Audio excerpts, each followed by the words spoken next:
Isang pasasalamat kay Emre na ika'y dumating sa buhay ko, aking anak.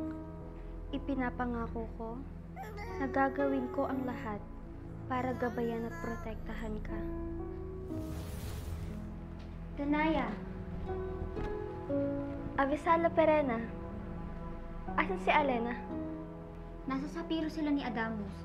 Kayo, ba't nandito kayo ni Teran? Wala. Pinagmamasdan ko lang si Teran. Isa siyang malaking biyaya sa amin ni Teo. Siyang tunay, Danaya. Sapagkat siyang nakatakdang maging tagapagligtas ng Encantadia balang araw. Ngunit, Danaya, nakalimutan mo bang pinag-utos si Cassandra at Cassiopeia? Na kailangan dalhin si Teran sa mundo ng mga tao. Nang sa ganun ay mailayo siya kay Metena. Hindi. Kailanman ay hindi ko siya iiwan sa mundong iyon. Kaya ko siyang pangalagaan at protektahan. Ngunit, Danaya... Shada Perena. Ayoko ng pag-usapan pa to. Buo na ang pasya ko.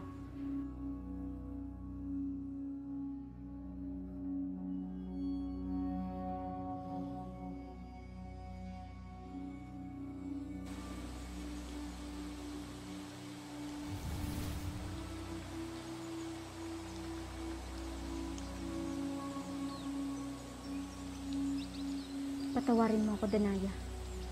Ngunit kailangan mangyari ang nakatakda sa iyong anak, alang-alang sa Encantadia.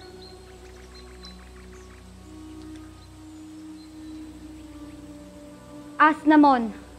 Voya Nazar!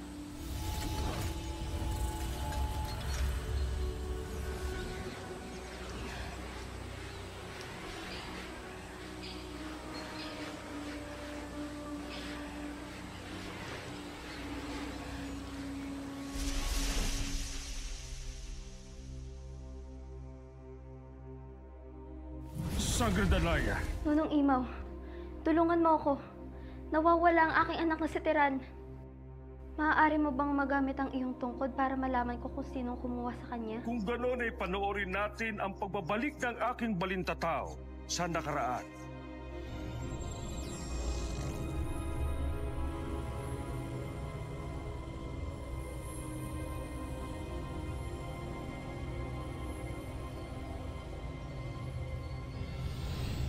Walang lumalabas na kasagutan sa inyong mga katanungan. Pashnea, sinong Ashtadi ang kumuha sa aking anak?